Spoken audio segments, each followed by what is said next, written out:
18H08, le 4 août 2020. Photo de mariage près du port de Beyrouth.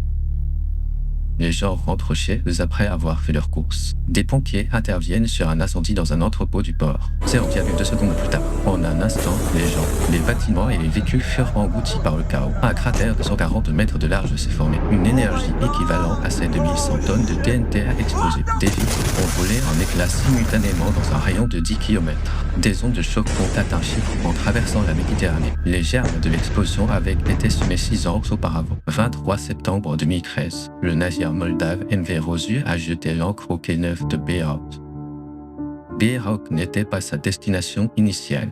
En route de Batumi, en Géorgie, vers Beira, au Mozambique, un défaut moteur est survenu pendant le voyage. Le navire a cherché le port le plus proche pour effectuer des réparations. Et voilà Beyrouth, dans la cale du Rosu. 2750 tonnes de nitrate d'ammonium ont été chargées. La cargaison était destinée à une entreprise mozambicaine. Le nitrate d'ammonium, également utilisé comme engrais, est généralement stable, mais dans certaines conditions, il provoque de puissantes explosions. L'attentat d'Oklahoma City en 1995 en est un parfait exemple. Environ 2300 kg ont été utilisés à l'époque. La façade du bâtiment s'est effondrée, tuant 168 personnes. La quantité à bord du Rosu était environ 1200 fois supérieure. Les réparations ont été terminées, mais l'armateur était confronté à un problème. Les autorités portuaires de Beyrouth ont bloqué le départ du navire. Les frais portuaires et diverses dépenses sont restés impayés. Le navire ne pouvait pas partir tant il n'était pas réglé. Le propriétaire n'a pas pu payer les frais portuaires. L'acheteur mozambicain a également refusé la livraison. La situation se compliquant, sa solution était d'une simplicité glaçante. Il a abandonné l'équipage, le navire et la cargaison. Novembre 2013, le tribunal libanais a officiellement saisi le MV Rosu et sa cargaison, tout étant légalement gelé. 4 membres d'équipage se sont retrouvés dans le noir, sans électricité. Ils ont dû attendre dans de mauvaises conditions jusqu'à ce que le problème soit résolu, à court d'argent, de nourriture et d'eau. 2750 tonnes de nitrate d'ammonium gisaient en dessous sous la chaleur torride de Beyrouth. Une détention infernale de 10 mois à bord s'est poursuivie. Parmi les membres d'équipage se trouvaient des ressortissants ukrainiens, avec l'aide du ministère ukrainien des Affaires étrangères et l'avocat Charbel Daguet au Liban. Ils ont finalement quitté le navire en août 2014. Début 2014, le port était confronté à un nouveau problème en raison d'une longue négligence et d'un manque d'entretien. Le Rosu risquait de couler dans le bassin. Un navire coulé perturberait toutes les opérations portuaires et des cargaisons dangereuses pourraient être submergées.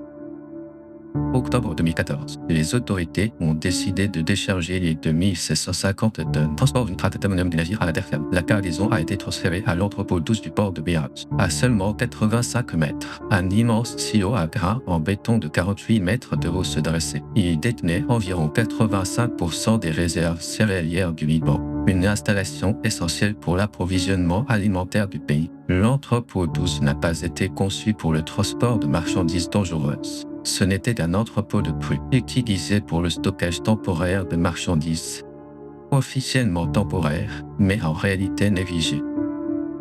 La structure politique du Liban constituait la toile de fond. 18 sectes religieuses coexistent au Liban. Le pouvoir est partagé par le biais du confessionnalisme. Président, chrétien maronite. Premier ministre, musulman sunnite. Président du Parlement, musulman chiite. Dans ce cadre, les droits d'exploitation des ministères, des agences et des ports, ils se sont divisés selon des intérêts sectaires. Douane, surveillée, mais sans pouvoir de disposition. Bureau du port, stocké, mais sans autorisation de mise de rebut. Ministère, recevait des rapports, mais n'avait aucune autorité pour donner des ordres. Le risque a été identifié, mais lorsqu'une décision a dû être prise, personne n'était institutionnellement habilité à prendre cette décision. Au sein de cette structure, l'entrepôt 12 a été négligé sans que personne ne s'en aperçoive, tout comme 2750 tonnes de nitrate d'ammonium. Une fois la cargaison entrée dans l'entrepôt 12, les douanes libanaises ont reconnu le danger que représentait ce matériau. Mais le problème, c'est qu'ils ne pouvaient pas agir.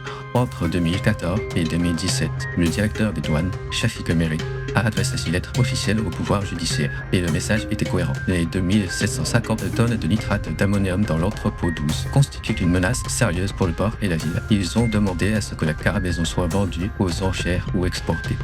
Ils ont mis en garde contre un accident irréversible si on le laissait faire. Mais les juges n'ont pas réagi. Les 6 lettres sont restées sans réponse. transmis à d'autres agences ou retardés en raison de problèmes de compétences. Il y avait une raison à ces problèmes au sein de la structure judiciaire libanaise. Les tribunaux étaient pris au piège par des décennies d'affaires en souffrance, des pressions politiques et un système de nomination des juges guidé par des intérêts sectaires. Si un juge prenait une décision politiquement sensible, ils pourraient devenir une cible et subir des revers dans leur carrière. L'élimination des produits chimiques dans l'entrepôt 12 était mêlée à divers intérêts politiques. Personne ne voulait être celui qui prenait la décision. Ainsi, les 2750 tonnes de nitrate d'ammonium restaient en cours d'examen sur le papier. En réalité, ils restaient inactifs dans l'entrepôt, totalement négligés. Aux alentours de 2018, le danger à l'intérieur de l'entrepôt 12 s'est encore aggravé. Les autorités portuaires ont commencé à entreposer d'autres marchandises saisies dans le même entrepôt, ce qui comprenait environ 15 tonnes de feux d'artifice. Les feux d'artifice ont été saisis comme étant de la contrebande, et elles furent entassées dans le même espace sans aucun plan d'élimination. Du nitrate d'ammonium et des feux d'artifice ont été laissés ensemble pendant une longue période. Les feux d'artifice sont inflammables en eux-mêmes. Le nitrate d'ammonium peut déclencher des réactions en chaîne sous l'effet de la chaleur ou d'un choc. Avoir ces deux matériaux dans le même espace, c'était comme entretenir une étincelle qui s'allume à la moindre erreur, et une bombe qui provoque une explosion massive à partir de cette étincelle, ensemble dans un seul entrepôt. D'après les archives, les inspections de sécurité à l'entrepôt 12 avaient pratiquement cessé au début de la crise économique de 2019. Le budget national a été drastiquement réduit. La livre libanaise s'est effondrée et les prix ont flambé. Le gouvernement s'est concentré sur la réduction des coûts des services publics, maintenance du personnel de surveillance et des équipements de sécurité. Naturellement, cela a dû être suspendu. La Banque mondiale a classé cette crise économique, figurant parmi les 10 effondrements économiques les plus graves depuis le siècle. Janvier 2020, la sûreté de l'État libanais a inspecté l'entrepôt N12 et a publié un rapport d'avertissement officiel. Le rapport indiquait que la sécurité était vulnérable et la direction était négligée comme une intrusion extérieure ou un vol. Il est avéré que des inquiétudes ont été soulevées concernant d'éventuels problèmes de sécurité. Et le 20 juillet 2020, au président Michel Aoun et au premier ministre Hassan Diab, un rapport de sécurité a été remis, signalant un danger dans l'entrepôt 12. C'était 15 jours avant l'explosion massive. Plus tard, le président Aoun a révélé qu'il était au courant du rapport. Mais plutôt que de donner un ordre direct pour résoudre le problème, il a expliqué qu'il avait délégué cette tâche au ministère, sans son suivi des jeux de reproches et des retards administratifs entre les agences. Et aucune mesure concrète n'a été prise. De fin juillet à début août, 2 semaines avant l'explosion, des tentatives de réparation des murs de l'entrepôt 12 ont été entreprises, mais des retards ont entraîné des arrêts et des redémarrages répétés des travaux. Il restait 2750 tonnes de nitrate d'ammonium et 15 tonnes de feux d'artifice. Il ne restait plus qu'une chose, une étincelle. Des cas similaires ont existé dans l'histoire. En septembre 2001, une explosion s'est produite à l'usine AZF de Toulouse, en France. Diverses hypothèses ont été avancées quant à la cause. Des problèmes liés à la gestion et au stockage des produits chimiques ont été relevés. 31 personnes sont mortes et plus de 2500 ont été blessées. Surtout, la réaction a été différente de celle de Beyrouth. Des enquêtes et des procédures judiciaires ont été immédiatement engagées en France. Des décisions de justice concernant la responsabilité et l'indemnisation ont suivi. La catastrophe de Texas City en 1947. Il s'agit d'un cas majeur comparable à celui de Beyrouth par son ampleur. 581 personnes sont mortes lors de l'explosion de nitrate d'ammonium à bord d'un cargo. Les États-Unis ont réformé la réglementation maritime relative aux matières dangereuses. Ce changement a contribué à établir des normes internationales, un tournant majeur.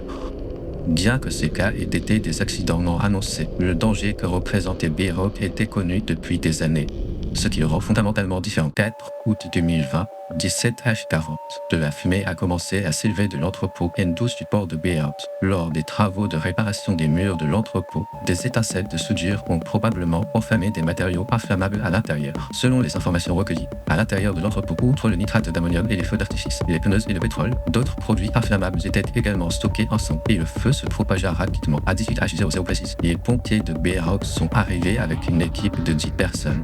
Ils ont seulement été informés d'un incendie dans un entrepôt du port. Mais malheureusement, les 2750 tonnes de nitrate d'ammonium dans l'entrepôt 12, l'incident n'a jamais été signalé aux pompiers sur place. Administrateurs et gestion portuaire avec registre. Et les autorités de sécurité n'ont fourni aucune information sur les matières dangereuses à l'équipe. Et c'est ainsi qu'ils marchèrent au cœur du brasier. À 18h07, l'incendie s'est propagé à 15 tonnes de feux d'artifice abandonnés dans une zone adjacente. Le feu s'est propagé aux 15 tonnes de feux d'artifice négligés se trouvaient à proximité. De l'autre côté du port, des citoyens observaient la scène. Ils ont commencé commencé à filmer avec leur smartphone. Les images de l'incendie se sont rapidement propagées sur les réseaux sociaux. Mais à ce moment-là, personne ne le savait que l'éclair chauffait de 1750 tonnes de nitrate d'ammonium, 18 H08. Le nitrate d'ammonium a atteint ce point critique. Elle provoque une réaction de décomposition rapide au-dessus d'une certaine température, libération de quantités massives de gaz à haute température. Sous l'effet de l'explosion et de la chaleur intense, cela se transforme en une explosion en chaîne ou détonation. La détonation se propage plus vite que la vitesse du son. Libération d'énergie sous forme d'ondes de choc puissantes. Le réseau sismique de l'UIC. Un séisme de magnitude 3,3 a été détecté à Beyrouth.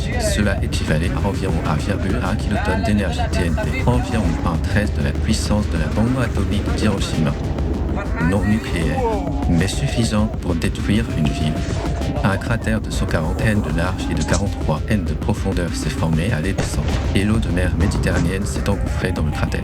La plupart des entrepôts portuaires ont été détruits, et des navires ancrés à proximité ont chaviré. Les silos à grains voisins ont également été détruits. S'en est suivi une perte des stocks de céréales entreposés. Le Liban a été confronté à des pénuries alimentaires immédiates. Les ondes de choc se propagent à des vitesses supersoniques jusqu'à Beyrouth. Les vitres dans un rayon de 10 km ont volé en éclats instantanément.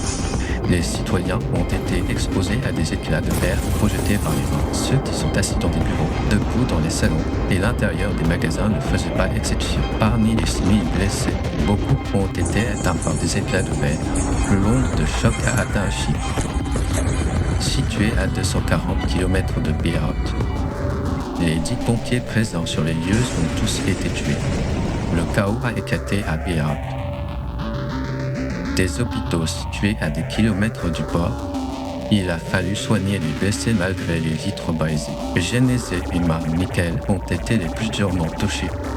Les murs se sont effondrés et les intérieurs ont été détruits.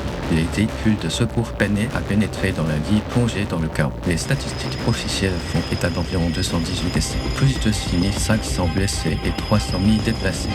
Les dégâts ont été estimés à 15 milliards de dollars, environ 25 millions de dollars coréens aujourd'hui, plus de la moitié du PIB du Liban à l'époque. Un cratère géant rempli d'eau de mer a remplacé l'entrepôt douce et le port cessa complètement de fonctionner. Le Liban, qui dépend des importations pour 85% de ses approvisionnements. La perte du port est venue s'ajouter à une crise économique déjà grave, ce qui conduit à une catastrophe nationale. Des équipes d'aide et de secours internationales se dirigent vers Beyrouth. Le président français Macron s'est rendu à Beyrouth 2 jours plus tard. Des promesses d'aide internationale suivront, mais aucune aide extérieure ne pouvait réparer les chaînes à court terme. 6 jours plus tard, le 10 août 2020, des manifestations massives se sont propagées à travers le Liban. Des manifestants ont pénétré dans plusieurs bâtiments gouvernementaux. Des centaines d'autres personnes ont été blessées lors d'affrontements avec la police. Le premier ministre Hassan Diab a annoncé la démission de son cabinet. Dans sa déclaration de démission, il a affirmé que la corruption au Liban était le problème majeur. En août 2020, les procureurs libanais, des dizaines de personnes impliquées dans l'attentat ont été arrêtées. Cela comprenait les agents portuaires, douaniers et de sécurité. En décembre de cette année-là, le parquet a inculpé l'ancien premier ministre et 3 ministres. Des poursuites judiciaires ont été engagées, mais les enquêtes ont été maintes fois bloquées. Des convocations ont été émises à l'encontre de responsables actuels et anciens. Le Parlement a refusé de lever l'immunité des hauts responsables. Le 14 octobre 2021, des manifestations atténuées ont exigé la destitution du juge Bitar. Des affrontements entre groupes armés ont fait 7 victimes civiles. Les enquêtes ont piétiné puis ont été complètement interrompues en 2022, 4 août 2022. Deuxième anniversaire de l'explosion. Les familles se sont rassemblées sur les lieux pour une cérémonie commémorative lorsque la partie nord des silos à grains s'est effondrée. La structure a été endommagée lors de l'explosion de 2020. Affaiblie et tenant à peine debout jusqu'à. L'effondrement s'est produit le jour du deuxième anniversaire. Des nuages de poussière tourbillonnaient sur l'écran et les personnes en deuil ont fui les lieux. Le gouvernement a tenté de démolir les silos, mais cette décision a été annulée suite aux protestations des familles. Les familles ont exigé que les silos soient conservés en guise de mémorial. L'économie libanaise s'est détériorée depuis 2020. La valeur de la livre libanaise s'est effondrée de 98% depuis 2019. Les réserves de change se sont taries et les banques ont gelé les retraits. L'aide était destinée aux familles des victimes. Elle a perdu de la valeur suite à l'effondrement de la monnaie. Parmi les 300 000 personnes déplacées, beaucoup le sont. Je ne suis toujours pas rentré chez moi après 6 ans. Là où se trouvait autrefois l'entrepôt douce, il reste encore un cratère rempli d'eau de mer. 9 juillet 2019, 10h00, dans un immeuble de 3 étages à Fushimi, Kyoto, 70 membres du personnel étaient occupés à travailler. À 10h30, la porte s'ouvrit et un chariot transportant de bidons d'essence entra. Les bidons contenaient 40 litres d'essence. L'homme était Shinji Oba, 41 ans, originaire de Saitama. Il ne restait plus beaucoup de temps avant que le bâtiment ne soit réduit en cendres et en décombres. Shinji Oba est né en mai 1978 à Saitama. Après le divorce de ses parents, il aurait été élevé dans un climat de maltraitance constante de la part de son père. Dossiers sociaux et témoignages de témoins de cette époque. Des preuves répétées de violences domestiques ont été constatées. Finalement, ces expériences instables durant son enfance. Cela a persisté émotionnellement jusqu'à l'âge adulte, ce qui l'a conduit à une vie de crime. Le 20 juin 2012, Shinji Oba a été arrêté pour vol à main armée dans une supérette et le tribunal l'a condamné à 3 ans et 6 mois de prison. Des traces de sa vie à Ibaraki ont été retrouvées lors de l'enquête. Il ne restait que peu de traces de ses liens sociaux ou de ses actions spécifiques. Et en janvier 2016, il a purgé sa peine intégralement. Peu après, il a commencé à vivre dans un centre de probation à Saitama. Durant cette période, il a soumis ses propres travaux à le prix de l'animation de Kyoto pour les romans. Des milliers de manuscrits sont soumis chaque année. Les œuvres primées étant prises en considération pour des projets d'animation, ce qui lui vaut une excellente réputation auprès des créateurs. Son travail soumis n'a pas remporté le prix, et il n'existe aucune trace de sa réaction immédiatement après. Cependant, des dossiers psychiatriques et judiciaires ultérieurs montrent ce moment constituait le cœur du motif. Ils ont volé les idées de mon roman, le point de départ de son délire. Le rejet s'est transformé en conviction que son travail avait été volé.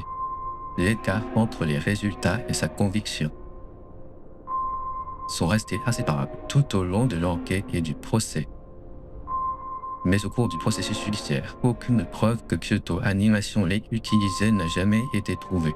Durant sa période de probation après sa libération, Shinji Oba n'a pas pu conserver un emploi stable. Les dossiers de probation ont noté ses difficultés d'adaptation sociale et des périodes de chômage répétées. Un rapport d'évaluation psychiatrique ultérieur, il a décrit son état d'esprit constant durant cette période. Chaque fois qu'un échec ou un malheur survenait, il a imputé la responsabilité à des facteurs externes et s'est présenté comme une victime de persécution. Cette illusion et cette mentalité de victime. Rapidement, sa colère s'est muée en rage envers Kyoto Animation et il commença à agir pour commettre le crime. Kyoto Animation a été fondée à Uji, Kyoto, en 1980. Ils n'ont pas respecté les pratiques courantes du secteur.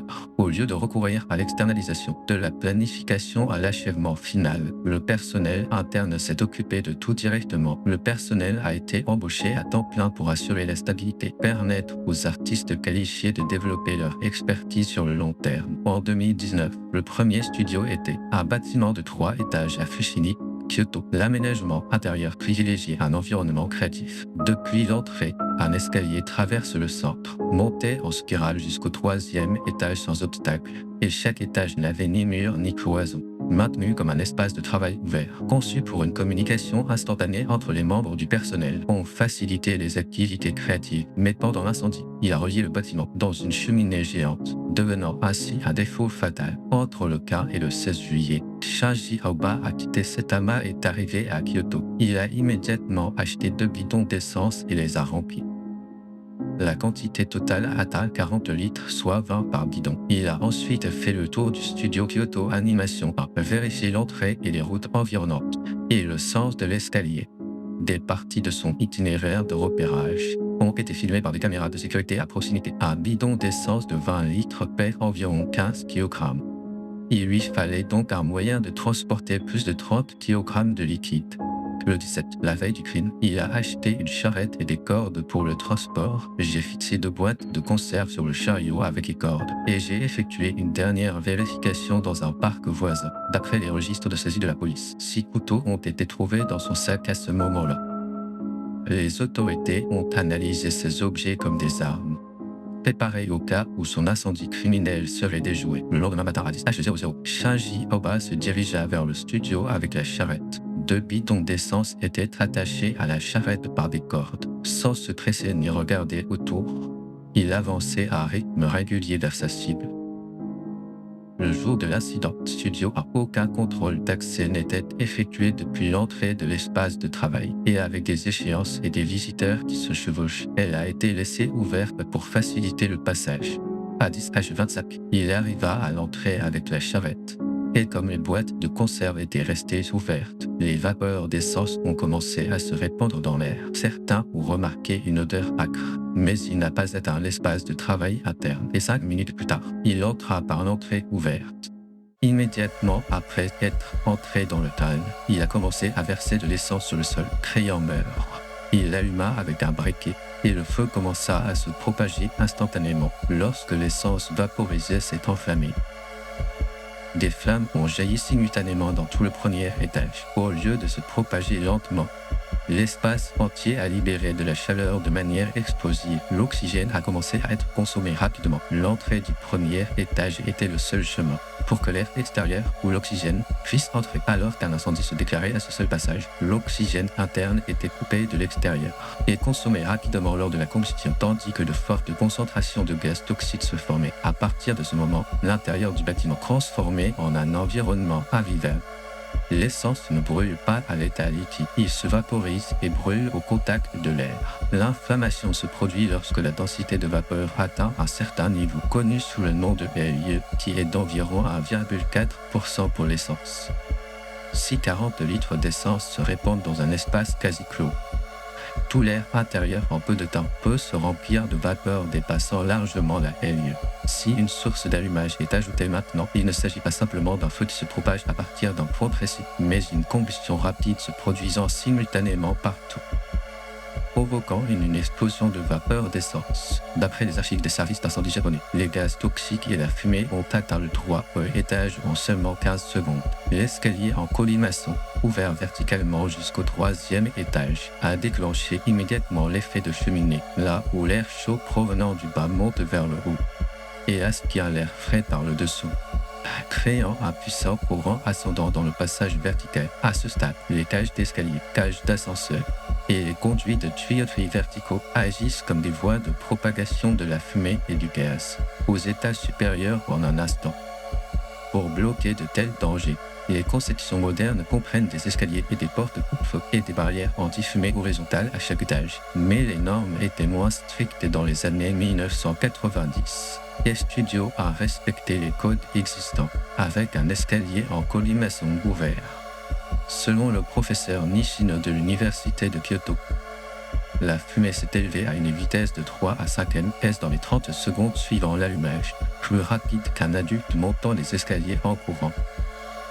Avant même que les personnes au 3e étage puissent réagir, la fumée les avait déjà atteints. Finalement, compte tenu de l'explosion des vapeurs d'essence et l'effet d'empilement, l'intérieur ne pouvait pas retenir le gaz toxique ou prévoir suffisamment de temps pour s'échapper. Les experts en sécurité incendie s'accordent sur cette analyse. La fumée atteint le 3e étage, ne laissait aucun temps physique pour s'échapper. Le personnel du 3e étage a commencé à se déplacer en apercevant de la fumée. La sortie vers le toit se trouvait au bout des escaliers.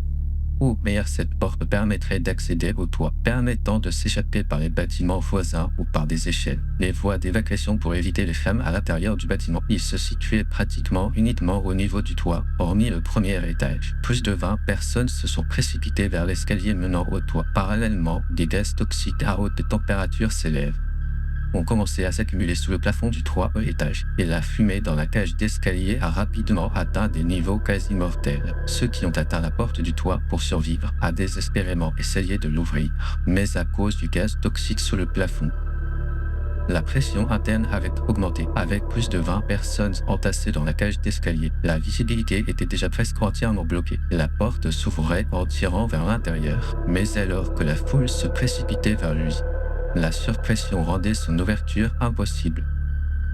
la force même utilisée pour survivre. Au contraire, ils les ont piégés, les empêchant de s'échapper. D'après les rapports d'autopsie de la police de Kyoto, dans la cage d'escalier à environ 2 mètres de la porte du toit, de nombreuses victimes ont été retrouvées regroupées les unes contre les autres. La cause du décès était l'asphyxie par gaz toxique, l'air frais et la sécurité étant juste derrière la porte.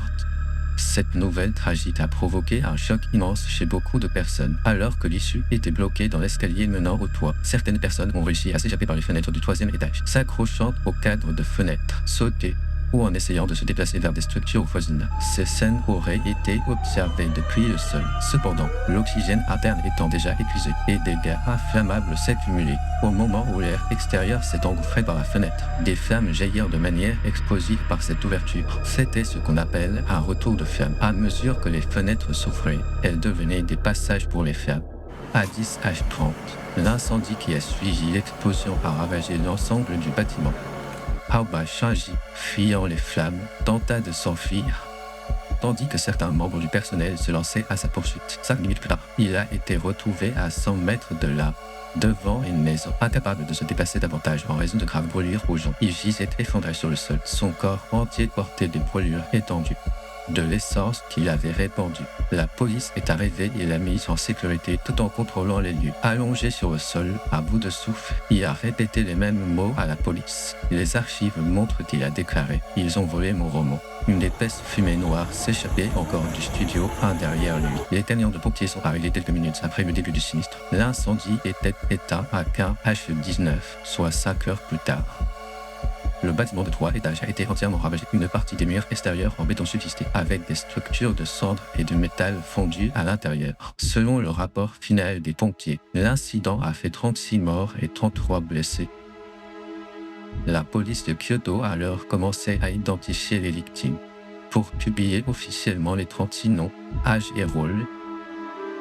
Cela a pris 26 jours, du 2 au 27 août 2019. La plupart avaient entre 20 et 40 ans. Animation, conception des couleurs, création des décors, tournage, montage. Ils étaient à leur bureau en train de travailler ce matin-là. Parmi ces noms, actifs depuis les années 1970, je travaille sur le tombeau des Lucioles et Akira. Il s'agissait de Kigami Yoshiji, qui a contribué à façonner le système d'animation. Takemoto Yasuhiro, réalisateur de Harry et Lucky Star. Nishiya Futoshi, concepteur de personnages pour Yuka F. et Ikuta Shoko, qui a conçu les personnages de Phonium, étaient tous inclus dans la liste, car ils étaient des membres clés de l'équipe d'animation télévisée japonaise. Selon les statistiques de l'Agence nationale de police, depuis l'incendie du bâtiment de Shinjuku Kabukicho en 2001, il est répertorié comme le seul incendie criminel, avec le 2e plus grand nombre de victimes du Japon moderne. 一人でも多くの命を救うということで懸命に活動いたしましたけども、結果的に34人の方がお亡くなりになったということは大変残念に感じております。昼間の火災であれだけの規模で燃焼しているということが、私の経験からも今までないと、今回いろいろ報道されている中でやはりやりきれないというのは正直ございます。大変だ、なんとかならないというところですけれども、そこができなかったのは私も含めて全てどうかと思っております。2 jours après l'incident, Toto Animation a annoncé que les dons mondiaux avaient dépassé 3,3 milliards de yens. Les dons ont continué d'affluer par la suite, pour un total dépassant les 4 milliards de yens. Au-delà du Japon, distributeur d'animation américain, Santé Filmworks a mené une campagne de levée de fonds. Elle attire les dons des États-Unis, d'Europe et d'Asie. Kyoto Animation a déclaré que ces fonds soutiendraient les victimes et rétabliraient la production.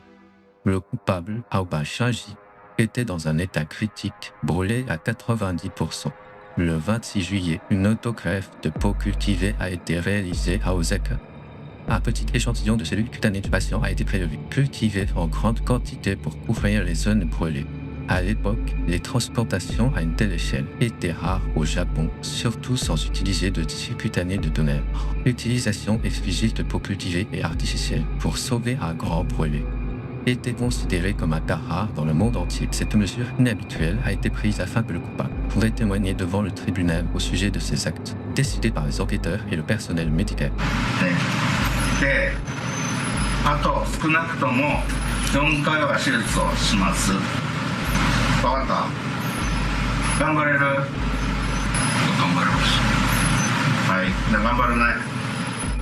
La démolition du studio A s'est achevée en avril 2020. Il s'est écoulé environ 9 mois après l'incident. Au-dessus de ce qui devrait rester à sa place, la vie de Kyoto, Kyoto Animation et les familles ont entamé des discussions. Alors que les discussions officielles sur un mémorial commençaient, le site est resté vide. Le 5 septembre 2023, soit 4 ans et 1 mois après l'incident, le premier procès s'est tenu au tribunal de district de Kyoto. Aoba Shinji a reconnu les faits qui lui étaient reprochés par le procureur, mais conservé de revendications. Je ne pensais pas qu'il y aurait autant de morts, et il n'a jamais renoncé à ses accusations de romans volés. Le 25 janvier 2024, le tribunal du district de Kyoto a condamné Aoba Shinji à mort. Le tribunal a reconnu sa pleine responsabilité pénale et le caractère intentionnel et planifié de ces meurtres. Ces allégations de victimisation et de romans volés n'ont pas été acceptées comme motif de réduction de peine. Le verdict s'est fondé sur un seul point.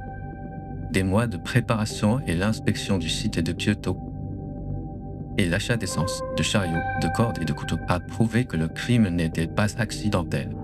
En choisissant l'entrée du premier étage, la source d'air principale, comme point de départ du feu, a été perçue comme un acte planifié visant à bloquer les voies d'évasion. Juste après le verdict, des sanglots ont empli la salle d'audience.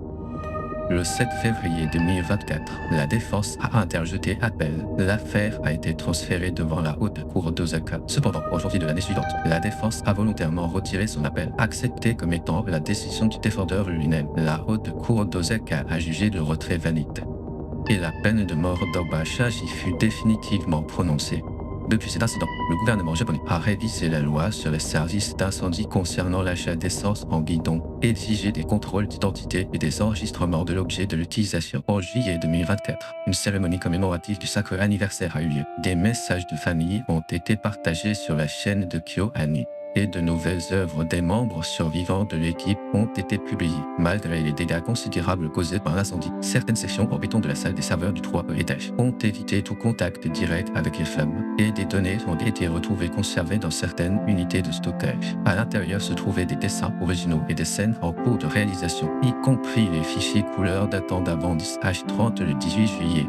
Laissant derrière une partie des derniers documents relatifs au travail du personnel, données récupérées et matériaux de production existants ont été réutilisés dans des œuvres ultérieures de Kyoto Animation, et des projets portant la trace du personnel ont finalement été achevés et publiés. Violet Evergarden, Éternité et la poupée à souvenirs automatique étaient déjà dans les dernières étapes de la production, permettant sa publication comme prévu. Violet Evergarden, le film presque annulé. Le travail a été poursuivi par le personnel et les matériaux restants et fut finalement achevé. Sur le mémorial du site du Studio 1, les noms des 36 victimes ont été gravés. 3800 m sous la surface de l'océan Atlantique Nord demeurent les vestiges du naufrage le plus célèbre de la Terre, le Titanic, qui a coulé en 1912. Pour certains, assister à cela de visu présentait peu d'intérêt et une opportunité unique dans une vie pour quelqu'un d'autre. Le matin du 18 juin 2023, après une longue attente, le rêve de milliardaire a commencé à se réaliser. Titan a reçu un signal de départ à la surface froide de l'Atlantique Nord et a commencé à plonger. Mais personne ne se rendait compte que le voyage prenait une direction irréversible. En 2009, Stockton Rush et Guillermo Seranen ont fondé une société appelée OceanGate près de Seattle. Le concept de leur entreprise était simple. Il s'agissait d'une exploration commerciale privée en eau profonde. Ils ont montré les débris du Titanic directement à une clientèle fortunée. Le prix d'une carte d'embarquement était de 250 000 $, ce qui représentait la somme faramineuse de 330 millions de won coréens. Le principal atout de l'entreprise était le submersible. OceanGate a développé Titan à travers la série Cyclope. Le Titan a été conçu avec une structure hétérogène, avec les extrémités avant et arrière de la coque en titane et la section cylindrique centrale en composite de fibre de carbone. La fibre de carbone est un matériau plusieurs fois plus résistant que l'acier à poids égal, et c'est un matériau de technologie principalement utilisé dans les fichages d'avions et les carrosseries des voitures de course de Formule 1. OceanGate a introduit ce choix comme une innovation technologique qui a permis de réaliser à la fois des économies de poids et de coût. Le fait important ici est que la fibre de carbone est un matériau très résistant à la force de traction, c'est-à-dire à la tension. Cependant, Il est vulnérable aux charges qui se compriment et s'étendent de manière répétée. La compression qui se produit à chaque fois qu'un submersible descend en eau profonde et l'expansion lorsqu'il remonte au niveau de la mer provoque un délaminage à l'intérieur des fibres de carbone et ce phénomène s'accumule progressivement au fil des répétitions du cycle. Les fissures ne peuvent être identifiées à l'œil nu sans examiner l'intérieur à l'aide d'ultrasons ou de rayons X et il est impossible de savoir s'ils rendent impossible la détection de la progression du délaminage. C'est pourquoi l'industrie aéronautique doit exiger des essais non destructifs pour les fuselages en fibres de carbone. Mais ces tests non destructifs n'ont pas été effectué sur la coque en fibre de carbone du Titan. Et janvier 2018. Il y avait une personne à l'intérieur de l'entreprise qui avait déjà documenté le fait et l'avait soumis à la direction. David Lockridge était alors directeur des opérations maritimes de Skate. Janvier 2018. Il a remis à la direction un rapport contenant 26 problèmes de sécurité liés à la conception du Titan. Deux points clés du rapport étaient l'absence de tests non destructifs sur la coque et les défauts de conception du Jupot.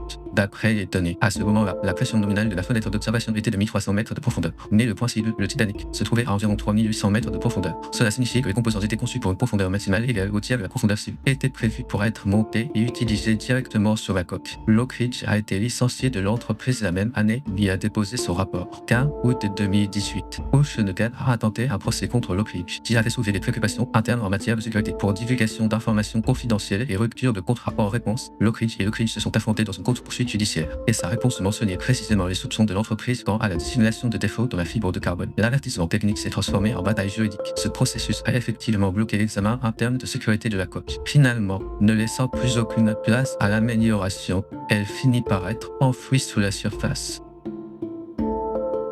L'avertissement a également été répété à l'extérieur. Un groupe d'ingénieurs de Boeing, NTS et Rob Ensecalom, experts en exploration des grands fonds marins, ont exigé une certification indépendante et la conformité aux normes, respectivement. Mais la position officielle d'OceanGate est restée inébranlable face à leur demande. Les fondateurs ont fait savoir que le système de certification existant était une réglementation obsolète, qui ne pouvait pas suivre le rythme de l'innovation. Cependant, les préoccupations des experts, qui ont été augmentées de manière continue entre 2021 et 2023, ne restera qu'une mention dans le rapport final du NTSB américain. Entre 2020 et 2021, Titan a effectué 4 tests de reproduction de pression sans surveillance au DOT situé dans le Maryland. Après l'application d'une charge de 4200 mètres de profondeur, 11 plongées d'essais supplémentaires ont été effectuées en eau peu profonde. Les tests avec et sans équipage réalisés à l'époque ont satisfait aux normes d'OceanGate. Depuis lors, et jusqu'en 2022, le Titan a effectué au total plus de 80 voyages sous-marins, y compris l'exploration des débris du Titanic. Le 15 juillet 2022, un signal anormal provenant du dispositif d'enregistrement est détecté à la 80 reposition immergée. Un signal de changement numérique permanent a été enregistré dans le capteur de contrainte du système RTL lors de sa remontée suite à l'étude du Titanic. Cela signifie que le délaminage de la fibre de carbone du submersible avait commencé. Heureusement, la navigation sous-marine s'est déroulée sans incident à ce moment-là. Mais malgré le signal apparemment anormal, OceanGate était plus confiante dans la sécurité de conception du submersible grâce à son retour en toute sécurité, présageant le désastre qui va bientôt se produire. Le cockpit du Titan était équipé d'une manette de jeu sans fil à la place de l'équipement industriel standard. Il s'agissait d'un produit Bluetooth commercial appelé Logitech F710, vendu sur le marché pour environ $30. Rush a directement présenté cela comme un exemple d'innovation rentable lors d'une interview. Toutefois, le NTSB souligne un manque de déterminisme en temps réel. Cela peut être fatal en haute mer pour les systèmes vulnérables aux interférences de signal et susceptibles de retarder l'exécution des commandes, ce qui soulève des questions quant à leur fiabilité dans des environnements extrêmes. Mais 2023, Bloom, un investisseur financier à l'aveugle, a finalement refusé une offre pour embarquer à bord d'un submersible. Lorsqu'il a exprimé ses inquiétudes concernant la sécurité, Rush l'a persuadé par SMS en disant « C'est plus sûr que de traverser l'arbre ». Bloom a perçu le danger que recelait cet excès de confiance et a finalement quitté l'expédition. Et son intuition était juste. Les explorateurs Phil Brown et plusieurs autres experts ont également quitté le projet à peu près à la même époque. Ce qui percevait généralement était une structure dans laquelle la prise de décision au sein de l'entreprise primait sur la vérification technique. Le 16 juin 2023 à 9h31, le navire mer Polar Prince a quitté son Joe à Terre-Neuve, au Canada. La destination du chargement était l'épave du Titanic, qui a coulé à environ 3800 mètres de profondeur. 2 jours plus tard, vers 8h30 le 18, 5 personnes, dont Rush et Hardy, sont montées à bord du submersible. Lorsque Shahzada Daoud, son fils seulement Daoud et l'expert français en exploration sous-marine Paul-Henri Narjolet embarquèrent, les boulons étaient fixés de l'extérieur. Cela impliquait un isolement complet. Une fois la porte scellée, S'échapper de l'intérieur de la coque était impossible. A9H18, Titan a entamé sa descente.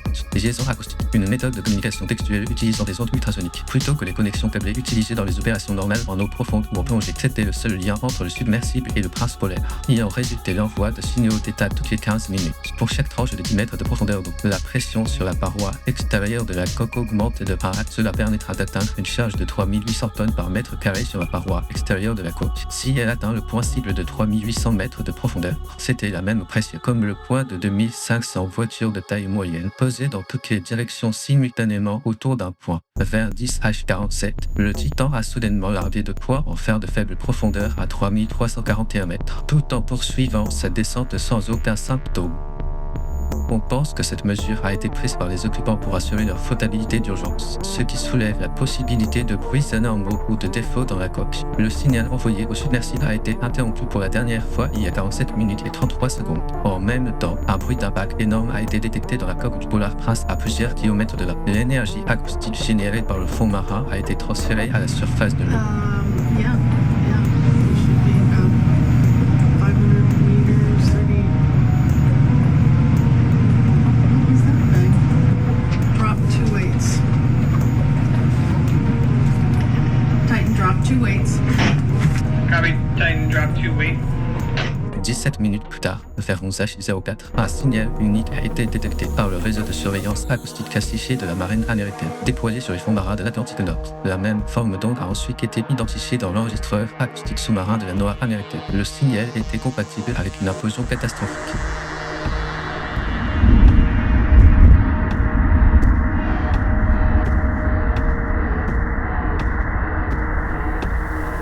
Selon un rapport du NTSB américain publié le 2 octobre 2025, des plongées répétées en eau profonde ont provoqué une accumulation de délamination à l'intérieur de la coque en fibre de carbone, réduisant sa résistance structurelle en dessous d'un seuil critique. Lorsque la pression extérieure a dépassé 350 atmosphères, la coque a reposé. À ce moment-là, l'effondrement s'est produit à une vitesse proche de celle du son. La coque a perdu sa forme en un instant et l'air à l'intérieur fut violemment comprimé vers l'intérieur sous une pression extrême. Tout à l'intérieur était comme si c'était évaporé sous l'effet d'une chaleur et d'une pression extraordinaire en seulement 0,02 secondes. Cela représente 5 fois la vitesse de transmission de la douleur nerveuse, ce qui correspond à 0,1 seconde. Et on estime que les passagers n'étaient même pas conscients de la douleur. La destruction fut permanente, mortelle et irréversible. Le 18 juin à 19h10, un Titan porté disparu a été signalé au centre de sauvetage maritime des gardes-côtes américains de Boston. Environ 9 heures s'étaient écoulées depuis la dernière coupure des communications. En fait, la marine américaine avait déjà détecté le signal d'implosion des Titans plus tôt dans la journée et procédé à une analyse interne. Mais malheureusement, les données ont été partagées avec les autorités chargées des recherches une fois tous les débris retrouvés. Au cours des 3 prochains jours, des moyens aériens et navals des États-Unis, du Canada et de la France se sont rassemblés dans la zone de l'accident. Transporteurs C-130, avions de patrouille P-8 posés donc bouée acoustique pour le suivi des sons sous-marins et Horizon Arctique, une sonde sous-marine. La zone de recherche s'étendait sur 10,000 milles carrés. Il s'agissait d'une vaste zone maritime, environ 2,5 fois plus grande que la superficie totale de la province de Geneviève. 20 juin. Un avion canadien CP-140 Aurora a détecté un bruit de frappe répété toutes les 30 minutes. Ce bruit a donné une lueur d'espoir aux autorités chargées des recherches, dont le décès n'avait pas été confirmé à ce moment-là. Mais l'incident a par la suite été classé comme une collision entre des débris du Titanic ou comme un bruit mécanique provenant d'un navire de recherche. Étant donné que la marine américaine avait déjà obtenu un signal d'implosion, le jugement final sur la question de savoir si ce n'était effectivement un signal de survie reste incertain. Le 22 juin à 13h18, le ROV Odyssey Sita a finalement découvert les restes du Titan à environ 500 mètres au nord-est du Titanic.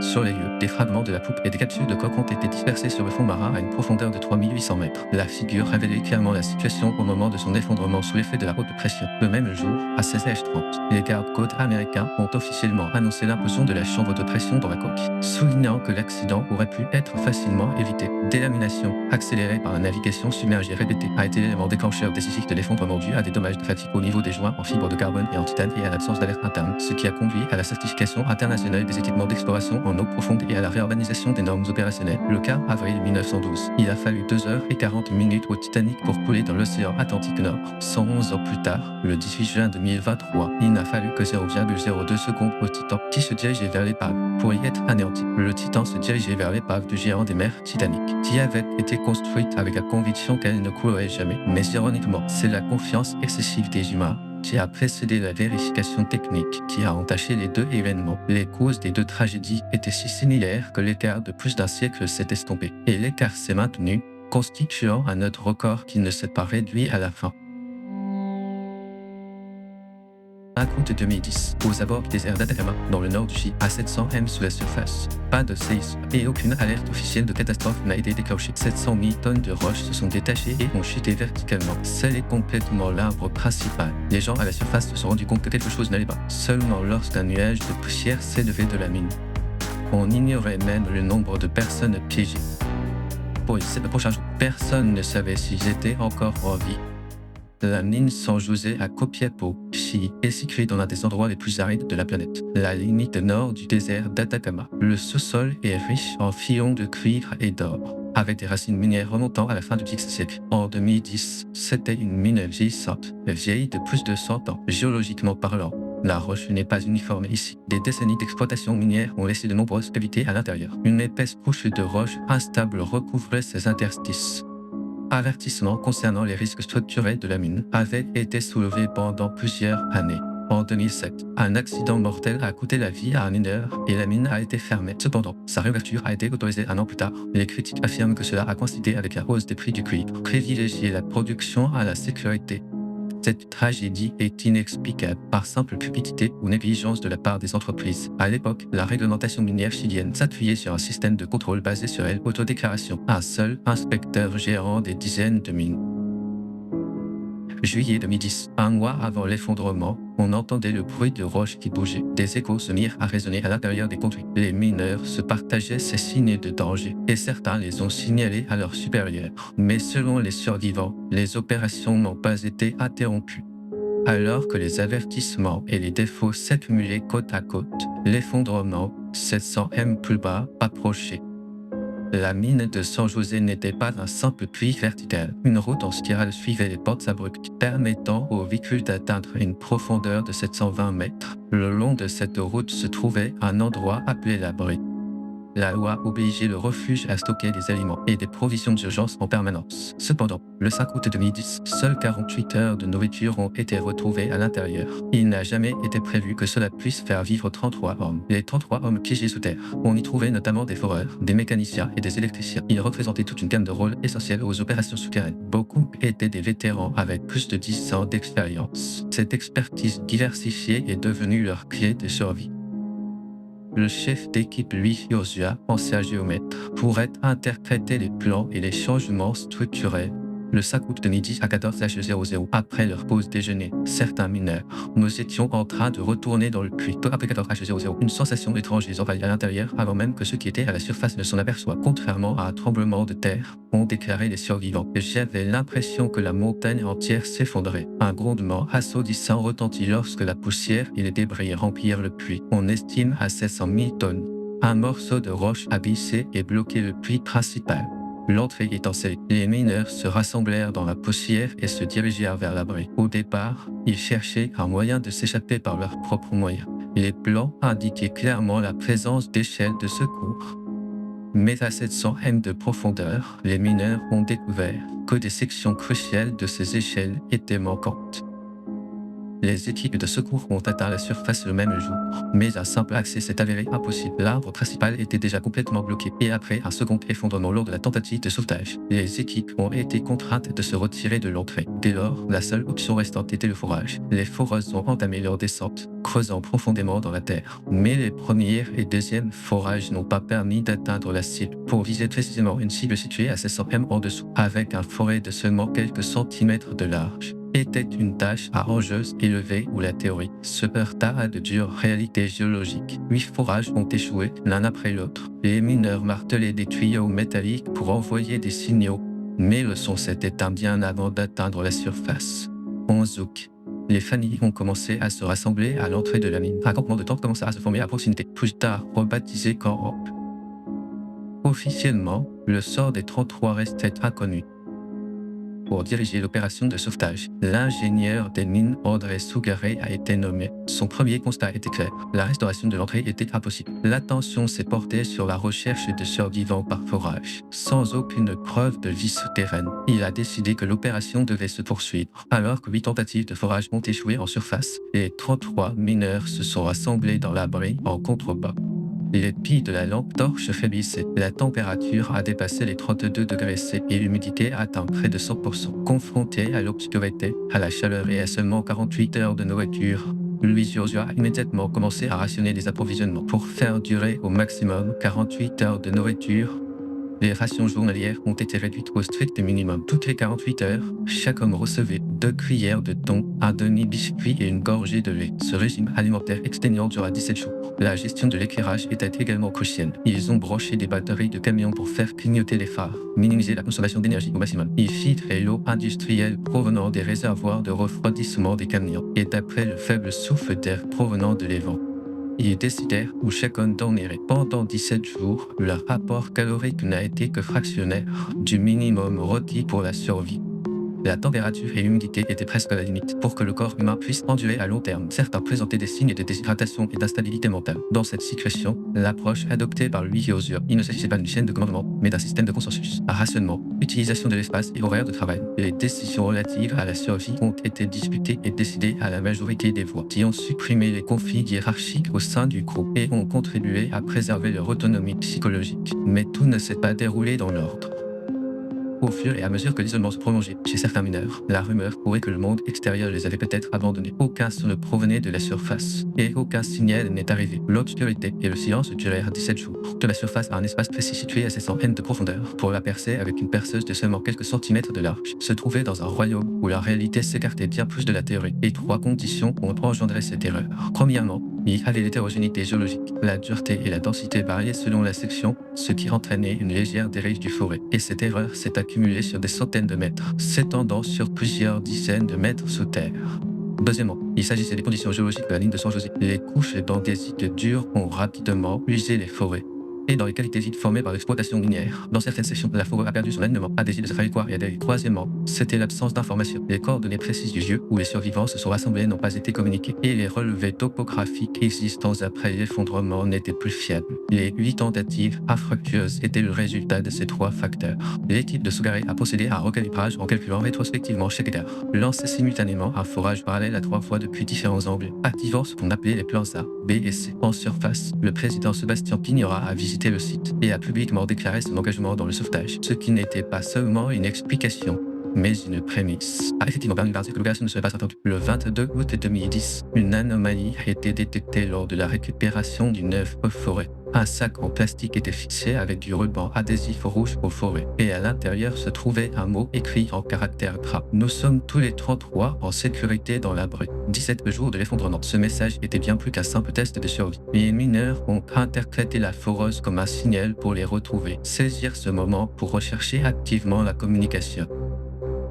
Fanny, téléspectateurs de tout le Chili et les médias du monde entier ont pris connaissance de cette note de survie comme un tournant émotionnel immédiat. Mais pour les sauveteurs, c'était le signal de départ. La survie confirmée, l'objectif n'était plus une question de chance, mais un résultat qu'il fallait atteindre. Plus tard, Sougaret est revenu sur ce moment lors d'une interview et a déclaré ceci. Le moment où j'ai eu le mot, la question s'est complètement transformée en celle de savoir comment les faire sortir. Après que leur survie a été confirmée, l'opération de sauvetage s'est orientée vers une structure parallèle qui remplit 2 fonctions. L'une d'elles était constituée de galeries isolées à 700 mètres sous terre pour assurer la survie des personnes piégées sous terre jusqu'à la fin des opérations de sauvetage. L'autre était un passage de diamètre pour une personne fixée à cette profondeur précise. Pour la première tâche, appelée Paloma, un tube d'alimentation d'environ 12 cm de diamètre a été mis en marche par le forage existant. Nourriture, médicaments, appareils de communication, approvisionnement en oxygène et les petits appareils photo ont été livrés successivement. Le 25 août, lorsque la caméra atteint la profondeur souterraine, des images en direct du mineur ont été transmises à la surface pour la première fois. Le forage pour la deuxième tâche s'est effectué simultanément à partir de 3 directions. Le plan A consistait à élargir le diamètre à l'aide d'un petit forêt. Le plan B consistait en une grande foreuse rotative pour l'exploration pétrolière. Et le plan C consistait en du matériel de forage à haute pression. Le plan B a démontré la vitesse de forage la plus rapide et est devenu l'opération principale. Mais en pénétrant dans les couches d'andésite début septembre, la vitesse a chuté brutalement. Le 17 septembre, des trépants endommagés ont temporairement interrompu les opérations et des services logistiques d'urgence ont été activés pour obtenir des caisses de rechange. À ce stade, l'équipe de secours est passée à un système à long terme,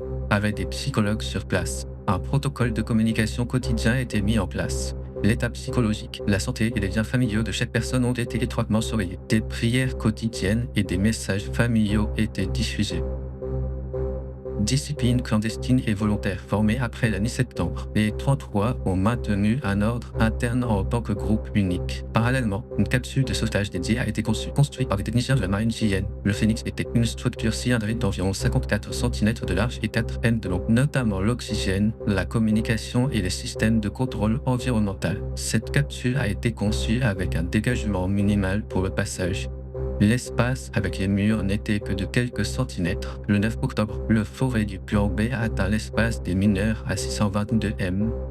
Les vibrations de la perceuse enregistrées par les capteurs ont confirmé le contact, mais la stabilisation par l'insertion d'un tubage en acier dans les 96 mètres supérieurs, ce qui signifie qu'aucun sauvetage immédiat n'a eu lieu. L'insertion du boîtier a pris environ 2 jours. Dans la nuit du 12 octobre, après les derniers contrôles de sécurité, le début des opérations de sauvetage était prévu peu après minuit le 13 octobre. Cela était dû à l'instabilité du substratum rocheux. Pour éliminer les risques de chute de pierre lors du déplacement de la capsule, le 13 octobre de midi à 00h11, la capsule Phoenix 2 atteint la surface, confirmant ainsi l'existence du premier survivant. Florencio Avallo, le plus robuste des 33, fut choisi en premier et retrouvèrent leur famille à la surface. Par la suite, le sauvetage s'est poursuivi en maintenant un cycle constant. Il fallait environ 15 minutes à chaque mineur pour monter de 700 mètres dans la capsule, y compris les examens médicaux et la préparation du prochain embarquement, chaque cycle complet se répétant environ toutes les heures. Le même jour, à 21h55, le dernier mineur, Luis Urzúa, a atteint la surface. En tant que chef d'équipe, il a choisi le dernier tour, rapportant l'achèvement du sauvetage au président Sebastián Piñera. La tâche est accomplie. Nous avons mené 33 projets et les 33 ont été livrés. Le temps total pour que les 33 personnes reviennent à la surface était de 22h37 m. Plus tard, le 14 octobre, après le retrait des 6 secouristes qui soutenaient les opérations souterraines, l'opération Phoenix est officiellement terminée après 22 heures de sauvetage. Les médias l'ont présenté comme un miracle, mais les survivants ont dû faire face à un syndrome de stress post-traumatique à long terme, à la peur, à l'insomnie et à l'isolement social, et des questions complexes. Certains n'ont pas réussi à retrouver leur emploi initial. Des conflits concernant les films, les médias et les fonds de soutien ont suivi. En 2020, un mémorial a été construit sur le site minier. Le refuge est fermé et l'accès du public y est restreint. Le message crucial transmis par la perceuse alors y est actuellement conservé au Musée national du Chili. La mine de San José où les 33 ont été isolés reste considérée comme un miracle.